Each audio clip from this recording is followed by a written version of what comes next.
अंतर्मनाचा वेध घेणारे news channel star city one. राज्यातील आणि देशातील राजकीय घडामोडी पाहण्यासाठी आणि इतरही बातम्या पाहण्यासाठी सबस्क्राइब करा स्टार सिटी वन। राज्य सरकार विरोधात सरपंच परिषद झाली आक्रमक। सरपंच परिषद मुंबई महाराष्ट्र ही राज्यातील सर्व सरपंच संघटनांची मातृ परिषद असून राज्यव्यापी आहे। या परिषदेचे स्वरूप एका राजकीय पक्षासारखे असून ताकदही तशीच आहे।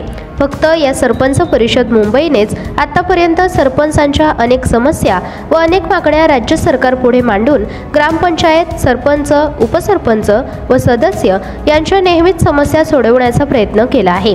परंतु सध्याचे सरकार हे ग्रामीण भाग व ग्रामपंचायत आणि सरपंच यांच्याकडे दुर्लक्ष करत असल्याचा आरोप करत येणाऱ्या विधानसभेच्या निवडणुकीत सरकारला सरपंच परिषद मुंबई महाराष्ट्राची ताकद दाखवल्याशिवाय राहणार नसल्याचा इशारा सरपंच परिषद मुंबई महाराष्ट्राचे प्रदेश उपाध्यक्ष ॲडव्होकेट विकास जाधव यांनी सरकारला दिला असून सरकारच्या कामाची सुद्धा पोलखोल केली आहे।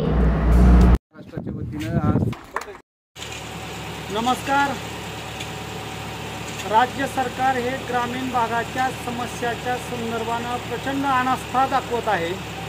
सरपंच हा ग्रामपंचायतीच्या किंवा ग्रामीण भागाच्या विकासाचा प्रमुख घटक असताना सरपंच, उपसरपंच, ग्रामपंचायत सदस्यांचे अनेक दिवसापासूनचे मानधन थकीत ठेवलेले आहे आणि सध्या जी लाडकी बहीण योजना डिक्लेअर केलेली आहे, जाहीर केलेली आहे, ही पूर्णपणे फार्स आहे।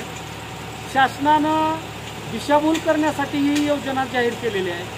मुख्यमंत्री, उपमुख्यमंत्री किंवा मंत्री हे फक्त केवळ निवडणुकीचा वापर करण्यासाठी किंवा मतासाठी ही योजना जाहीर केलेली आहे। मागील 15 दिवसापासून मुख्यमंत्री लाडकी बहीण योजनेचे जे फॉर्म सबमिट करायचे ते ऑनलाईन सर्व्हर पूर्णपणे डाऊन आहे। ऑफलाईन कुठल्याही कार्यालयात अर्ज स्वीकारले जात नाहीत। अशी प्रचंड अनास्था असलेल्या सरकारचा मी सर्वप्रथम जाहीर निषेध करतो।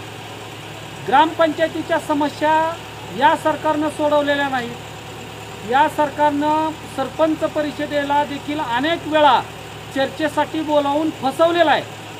तोडा आणि फोडा आणि राज्य करा हे नीती असलेलं सरकार आहे।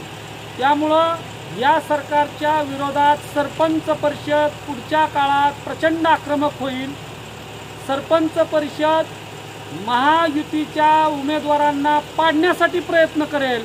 त्यामुळे सरकारनं वेळेत जागे व्हावं आणि ग्रामपंचायतीच्या समस्या सोडवण्यासाठी प्रयत्न करावेत। ग्रामपंचायती सक्षम करण्यासाठी योग्य ते निर्णय घ्यावेत।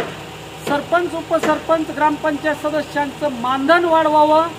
आम्हाला गिरीश महाजनांनी आणि फडणवीस साहेबांनी, मुख्यमंत्र्यांनी सुद्धा आश्वासन दिलं होतं 10,000 सरपंचांना मानधन आणि उपसरपंचांना सरसकट 5,000 मानधन आणि ग्रामपंचायत सदस्यांना 3,000 मानधन देण्याचा शब्द दिला होता, तो पाळला नाही।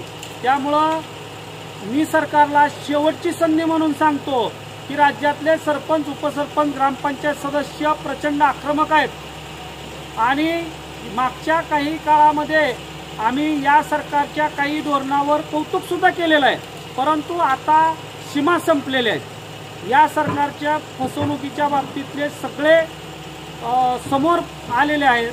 त्यामुळं आता यांच्या भूलथापांना कुणी बळी पडणार नाही। राज्यातलं सरकार उलटून टाकण्याची ताकद सरपंच परिषदेच्या आमच्या 72 पदाधिकाऱ्यामध्ये आहे। याची सरकारनं नोंद घ्यावी आणि जे जे शब्द दिले होते ते आता फक्त 1 महिना राहिला आहे, 1 महिन्यात पूर्ण करावे असं मी या सरकारला आवाहन करतो, विनंती सुद्धा करतो। धन्यवाद।